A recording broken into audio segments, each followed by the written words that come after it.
بسم اللہ الرحمن الرحیم۔ ام المومنین حضرت عائشہ صدیقہ رضی اللہ تعالی عنہا فرماتی ہیں، ایک دن رسول اللہ صلی اللہ علیہ وآلہ وسلم نے مکہ میں موجود مسلمانوں سے فرمایا، میں نے آپ لوگوں کے لیے ہرے بھرے مقامات کے درمیان کھجوروں کے درختوں پر مشتمل ہجرت کا مقام دیکھا ہے۔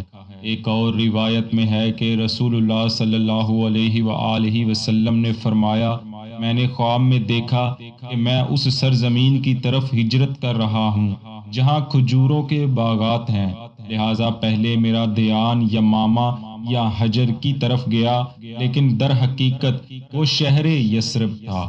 جب یثرب یعنی شہر مدینہ کی طرف ہجرت کا حکم آن پہنچا تو سب سے پہلے ہجرت کرنے والے صحابی رسول صلی اللہ علیہ وآلہ وسلم ابو سلمہ عبداللہ بن عبد الاسد تھے۔ آپ نے بیعت عقبہ ثانیہ سے بھی پہلے مدینہ طیبہ ہجرت کی تھی۔ امام بخاری علیہ رحمہ نے حضرت البراء بن عازب سے منقول ایک روایت نقل کی ہے۔ آپ فرماتے ہیں، مجھ سے قبل حضرات مصعب بن عمیر ابن مکتوم رضی اللہ عنہما نے ہجرت کی، اس کے بعد حضرات بلال و سعید اور عمار بن یاسر رضی اللہ عنہم نے ہجرت کی، اور پھر حضرت عمر بن خطاب نے 10 افراد کے ہمراہ مدینہ شریف ہجرت کی، اور ان سب کے آخر میں حضرت علی کرم اللہ وجہہ الکریم کو چھوڑ کر خود رسول اللہ صلی اللہ علیہ وآلہ وسلم نے حضرت ابوبکر صدیق کے ہمراہ ہجرت فرمائی۔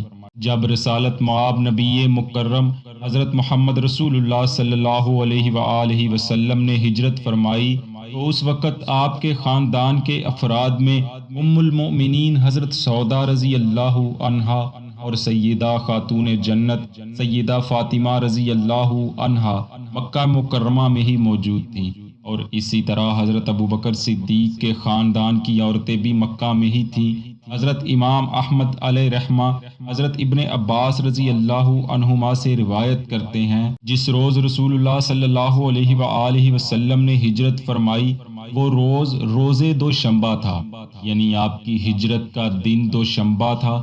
آپ کی ولادت با سعادت کا دن بھی دوشنبہ تھا۔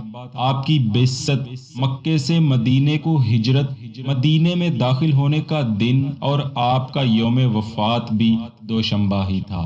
رسول اللہ صلی اللہ علیہ وآلہ وسلم نے جب ہجرت مدینہ کا قصد فرمایا تو سیدنا علی المرتضیٰ رضی اللہ عنہ کو اپنے بستر پر لٹایا اور خود ابوبکر صدیق رضی اللہ عنہ کو ساتھ لے کر مدینہ شریف کی طرف ہجرت فرما گئے۔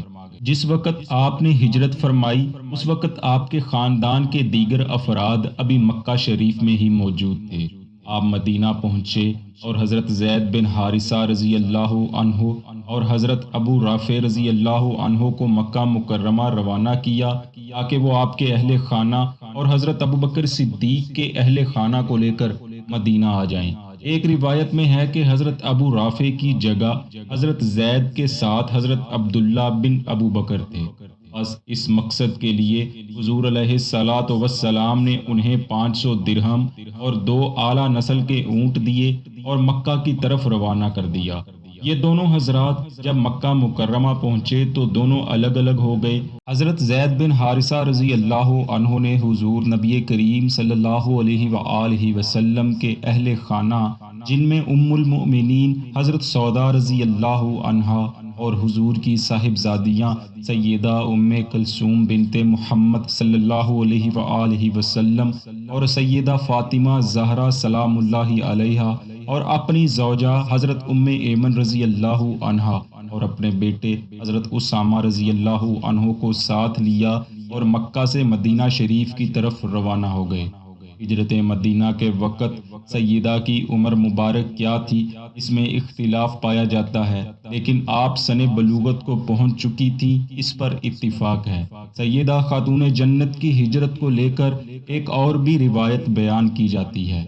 چنانچہ حضرت علی کرم اللہ وجہہ الکریم چونکہ ابھی مکہ مکرمہ میں ہی تھے تو مدینہ پہنچ کر رسول اللہ صلی اللہ علیہ وآلہ وسلم نے آپ کو ایک خط ارسال فرمایا اور حکم فرمایا تمام امانتیں واپس کر کے تمام بیبیوں جو وہاں رہ گئی ہیں کو ساتھ لے کر بخیر و عافیت مدینہ پہنچ جائیں۔ چنانچہ جب حضرت علی المرتضیٰ رضی اللہ عنہ نے تمام امانتیں لوٹا دیں تو مشرکین مکہ میں یہ اعلان کیا، اے لوگو، کیا کسی کی کوئی امانت ہے یا کسی کی کوئی وصیت ہے یا رسول اللہ صلی اللہ علیہ وسلم کے اوپر کسی کا کچھ مطالبہ باقی ہے؟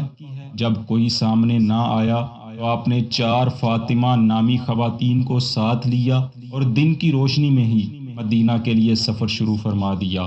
وہ 4 فاطمہ نامی خواتین یہ تھیں: نمبر 1 سیدہ خاتون جنت حضرت فاطمہ سلام اللہ علیہا، نمبر 2 آپ کی والدہ فاطمہ بنت اسد رضی اللہ عنہا، نمبر 3 فاطمہ بنت زبیر بن عبد المطلب، اور نمبر 4 فاطمہ بنت حمزہ بن عبد المطلب۔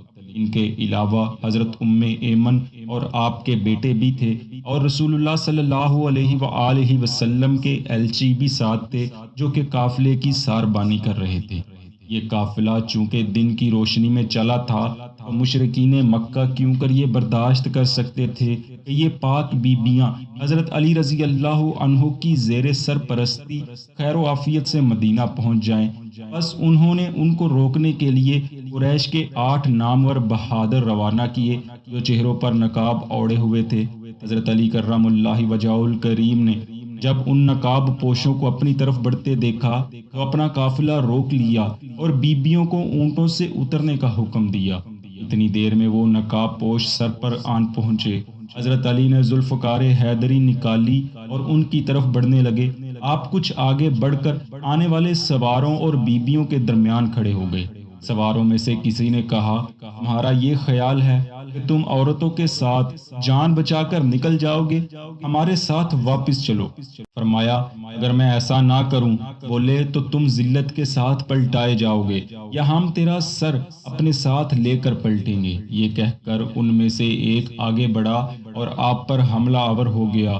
حضرت علی کرم اللہ وجہہ الکریم نے پھرتی سے اس کا وار بچایا اور پلٹ کر ایسا وار کیا کہ آن کی آن میں اسے کاٹ کر رکھ دیا۔ آپ نے اسے تڑپتا چھوڑا اور بقیہ پر حملہ آور ہو گئے۔ چنانچہ ان میں سے ایک جہنم واصل ہوا اور بقیہ نے جان بچا کر بھاگنے کو ترجیح دی اور قافلہ چھوڑ کر واپس پلٹ گئے۔ حضرت علی کرم اللہ وجہہ الکریم نے قافلہ ساتھ لیا اور ایک مرتبہ پھر سفر مدینہ شروع فرما دیا۔ چند دن کی مسافت کے بعد یہ قافلہ قباء پہنچا جہاں رسول اللہ صلی اللہ علیہ وآلہ وسلم آپ لوگوں کا شدت سے انتظار فرما رہے تھے۔ سیدہ خاتون جنت کی مدینہ شریف ہجرت کے بارے جو پہلی روایت ہے وہی مستند و معروف سمجھی جاتی ہے، جو کہ سیدہ فاطمہ رضی اللہ عنہا کی سیرت مطہرہ کی تقریباً تمام کتب میں بھی نقل ہے۔ دعا ہے اللہ رب العزت آپ کے ذکر خیر کو اپنی بارگاہ میں قبول فرمائے اور ہمیں محبت اہل بیت و صحابہ کرام کی دولت نصیب فرمائے، آمین۔